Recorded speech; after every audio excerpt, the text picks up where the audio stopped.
సంవత్సరాల తరబడి ఎన్ని మందులు వాడినా మీ మోకాల నొప్పులు తగ్గట్లేదా? ప్రాణ పెయిన్ క్లినిక్ లో అత్యాధునిక చికిత్స. ప్రొటెస్ట్ ల భాగంగా ఇక్కడ చాలా మంది చాలా యాక్టివిటీస్ చేయడం జరిగింది. ఇక్కడ స్టూడెంట్స్ కానీ ఇక్కడ వర్క్ చేసిన వాళ్ళు కానీ డాక్టర్స్ కానీ వీళ్ళందరూ చేసిన ఒక ఆర్ట్ ఇక్కడ అంటే ఆర్టిస్టులు ముందుకొచ్చి వాళ్ళ యొక్క ప్రొటెస్ట్ ని తెలిపితే ఎలాంటి ఒక రిజల్ట్ ఉంటది అనేది మనం ఆల్రెడీ కొన్ని చూసినాం కూడా. మనము సిచ్యువేషన్స్ మన రాష్ట్రంలో కూడా చూసినాం, తెలంగాణలో ఆర్టిస్టులు ముందుకు వచ్చి వాళ్ళు ప్రొటెస్ట్ చేస్తే, ఆర్టిస్టులు ముందుకు వచ్చి ఉద్యమం చేస్తే ఏ విధంగా ఉంటుంది అనేది. సో ఇక్కడ కూడా చాలా మంది ఆర్టిస్టులు ఏ బొమ్మలు అయితే వేసిండ్రో చూడండి ఎంత స్పష్టంగా. అంటే ఒక కిరాతకుని చెయ్యి, అందులో ఒక అమ్మాయి, అంటే ఆ అమ్మాయిని అర్ధనగ్నంగా ఉన్న ఒక అమ్మాయి, అంటే ఇలాంటి ఒక బొమ్మల్ని వేసుకుంటూ రోజంతా కూడా ప్రొటెస్ట్ చేయడం జరిగింది ఇక్కడ. తర్వాత అంతేకాకుండా గోడల మీద కూడా చూడండి మొత్తం అంతా కూడా నో సేఫ్టీ నో డ్యూటీ అని చెప్పేసి ఏదైతే రేప్ కల్చర్ ఉందో దానిపైన ఒక త్రిశూలం బొమ్మని వేసినారు. అంటే దాన్ని అనగదొక్కి చంపేయాలి, అంటే త్రిశూలంతో పొడిచి చంపేయాలన్నంత కసి ఆ కల్చర్ ఏదైతే ఉందో దాన్ని నాశనం చేయాలి అని చెప్పేసి ప్రొటెస్ట్ చేయడం జరుగుతుంది. చూసారు కదా, ఇక్కడ రేప్ కల్చర్ అని చెప్పేసి త్రిశూలం వేయడం జరిగింది. అంటే ఇక్కడ కలకత్తా కాళీ అంటే చాలా మందికి ఫేమస్. దసరా చాలా ఘనంగా జరుపుకుంటారు. ఆడవాళ్ళందరూ కూడా ఒక్కొక్క కాళీగా తయారవుతారు, ఒక్కొక్క భద్రకాళిగా తయారవుతారు. చూసారు కదా కింద ఇగో కాళీ అమ్మవారు బొమ్మ వేసిండ్రు. ఇక్కడ అమ్మవారు కంటి నిండా నీళ్లు పెట్టుకుంటుంది, అంటే కంట్లకి వెళ్ళి నీళ్లు రక్తం గారుతుంది. కాళీ అమ్మవారి ఫేస్ వేయడం జరిగింది ఇక్కడ. సో ఇది కూడా నిజంగా చాలా బాధాకరమైన విషయము. ఎందుకంటే ఎంతో మంది దుష్టుల్ని సంహరించిన అమ్మవారు ఎక్కడైతే వెలవాలని ఒక ప్లేస్ ని చూస్ చేసుకుందో అలాంటి ప్లేస్ లా ఇంకా అలాంటి ఎంతో మంది దుష్టులు ఇంకా ఉన్నారు, బతికే ఉన్నారు అని తెలిస్తే బాధ అనిపిస్తుంది కదా. అందుకోసమే వాళ్ళు కూడా అట్లా త్రిశూలం వేసి రేప్ కల్చర్ ఆపాలని చెప్పేసి ప్రొటెస్ట్ చేయడం జరిగింది. అంతేకాకుండా ఇక్కడ ఒక బొమ్మ వేసిండ్రు. ఇది ఒక్కటి చూస్తే ఇక్కడ ఏం జరిగిందని అసలు ఏమి తెలియని వాళ్ళు వచ్చి నిలబడ్డా కూడా అర్థమైపోతుంది. ఒక డాక్టర్ కోట్, స్టెథోస్కోప్, వాటితో పాటు ఆ అమ్మాయి పైన సామూహిక హత్య జరిగింది, అంటే ఆ సామూహిక అత్యాచారం జరిగింది అని చెప్పడానికి ఇదొక ప్రూఫ్ అన్నట్టు. బేసిక్గా ఇది ఒక అన్ని చేతులు కలిపి ఇట్లా వేసిందంటే చాలా మంది ఆ అమ్మాయిని రకరకాలుగా హింసించి ఆ అమ్మాయిని చంపడం జరిగింది, అత్యయత్నం చేసి.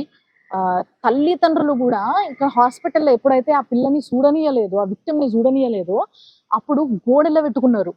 నా పిల్లకి 2 కాళ్ళు 90 డిగ్రీస్లు ఉన్నాయి, అంటే బేసిక్గా కాళ్ళు ఇట్లుంటాయి కదా 90 డిగ్రీస్లు ఇట్లున్నాయి, బాడీకి 90 డిగ్రీస్లు ఉన్నాయి. 2 కాళ్ళను కూడా ఇట్లా అడ్డంగా చీల్చడం జరిగింది.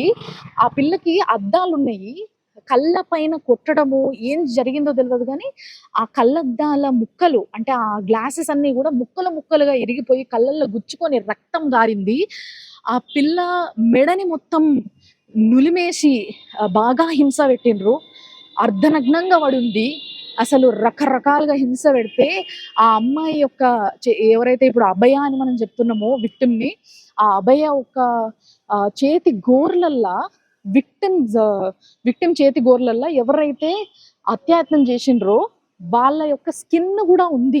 అంటే ఆ అమ్మాయి తప్పించుకోనికి ఎంత ట్రై చేసి ఉంటుంది, ఎంత వేదన పడి ఉంటుంది ఆ నిమిషం ఒక్కసారి ఆలోచించండి.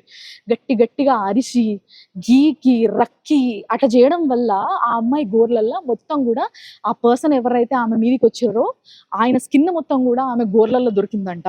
ఈ లెక్కన వాళ్ళు ఎవరు అనేది తెలుసుకోవచ్చు. ఒక సంజయ్ రాయ్ అనే ఒక వ్యక్తి మాత్రమే దొరకడము, అంటే ఒక వ్యక్తిని పట్టుకున్నారు వెంటనే ఒక సంఘటన జరగంగానే అని చెప్పి. అరే అవును, ఒక సీసీ కెమెరా పనిచేస్తుంది, ఒకటి కాదు యాక్చువల్గా అక్కడ ఆ దారిలా ఏదైతే సెమినార్ హాల్కి పోయే దారిలా సీసీ కెమెరాలు ఉన్నాయి. ఈ వ్యక్తి ఆ సెమినార్ హాల్కి పోవడము రావడము 2 కూడా సీసీ కెమెరాలో రికార్డ్ అయినాయి. వెళ్ళేటప్పుడు ఆయన చెవులో ఒక ఇయర్ బడ్ ఉన్నట్టు, అంటే మన ఏవైతే ఇయర్ ఫోన్స్ ఉంటాయో అవి ఉన్నట్టుగా అది చూయించింది, రికార్డ్ చేసింది. దాని తర్వాత 4 గంటల ప్రాంతంలో, అంటే పొద్దున్న 4 గంటలకి ఆ సెమినార్ హాల్ చుట్టూ కొంచెం ఆగమాగంగా కొంచెం అనుమానాస్పదంగా అక్కడనే తిరుగుతుండడము అది కూడా రికార్డ్ అయ్యింది. ఆ సమయంలో ఇంకొకటి ఏంటంటే ఆ అమ్మాయి డెడ్ బాడీ పక్కకి సేమ్ అదే ఏదైతే ఇయర్ ఫోన్ ఉండేనో ఆయన చెవుల అది అక్కడ పడిపోవడం కూడా పోలీసులు కలెక్ట్ చేసుకోవడం జరిగింది. అంటే ఇక్కడ ఇంకొక విషయం ఏదైతే మనం నోట్ చేసుకోవాలి ఏంది అని అంటే నలుగురు, ఐదుగురో లేకపోతే ముగ్గురు, నలుగురు కలిసి ఆ అమ్మాయి పైన ఈ అఘాయిత్యం చేసిండ్రు అన్నప్పుడు ఒక్క వ్యక్తే ఎట్లా రికార్డ్ అయితాడు అందులో? మిగతా వాళ్ళు ఎందుకు రికార్డ్ అవ్వలేదు? వాళ్ళు కూడా అక్కడికి వచ్చే ఉంటారు డెఫినెట్ గా. ఆ దారిలో కాకుండా ఇంకో దారిలో బయటికి వచ్చి ఉంటారు. ఇంకోవైపు సీసీ కెమెరాలు లేవా? లేకపోతే ఆ సీసీ కెమెరాలు పనిచేస్తున్నా కానీ ఆ మిగతా వ్యక్తులు ఇంకా ఇన్ఫ్లుయెన్స్డ్ కావచ్చు, లేకపోతే ఇక్కడ ఎవరైనా వర్క్ చేస్తున్న వాళ్ళు కావచ్చు, కాబట్టి వాళ్ళని కాపాడడానికి మొత్తం అందరూ కూడా వాళ్ళందరినీ షీల్డ్ చేస్తున్నారు అని చెప్పేసి ఏదైతే ఒక అనుమానం ఉందో ఇక్కడ ప్రొటెస్ట్ చేస్తున్న వాళ్ళ, అది నిజమా అనేది కూడా నిజంగా చాలా మంది పోలీసులు కానీ లేకపోతే ఇక్కడ ఉన్న వాళ్ళు కానీ ఈ అన్యాయాన్ని దగ్గరుండి చూసిన వాళ్ళు మాట్లాడాల్సింది. నిజంగా ఇవాళ కాకుండా రేపన్నా మనం ఈ విషయం బయటికి రావాలి, మాట్లాడాలని, ముందుకు రావాలని నేను కూడా మనస్ఫూర్తిగా కోరుకుంటున్నా. మీరు చూస్తూనే ఉండండి సుమన్ టీవీ. ఎక్స్క్లూజివ్గా కోల్కతాలో ఏదైతే ఆర్జీకర్ హాస్పిటల్లో నేను వచ్చి ఇక్కడ మొత్తం కూడా కవర్ చేయడం జరుగుతుందో, ప్రతిరోజు ఇక్కడ ప్రొటెస్ట్ చేస్తున్నారు రకరకాలుగా. ప్రతిరోజు ఒక స్టెప్ ముందుకు వెళ్తుంది ఈ కేసు. సుప్రీం కోర్టులో ఉంది ఇప్పుడు ప్రస్తుతము. సో ఏమేమి జరగబోతుంది అనేది నేను ఎప్పటికప్పుడు అప్డేట్ ఇస్తా ఉంటా లైవ్ లో. మీరు ఫాలో అవుతూనే ఉండండి సుమన్ టీవీ.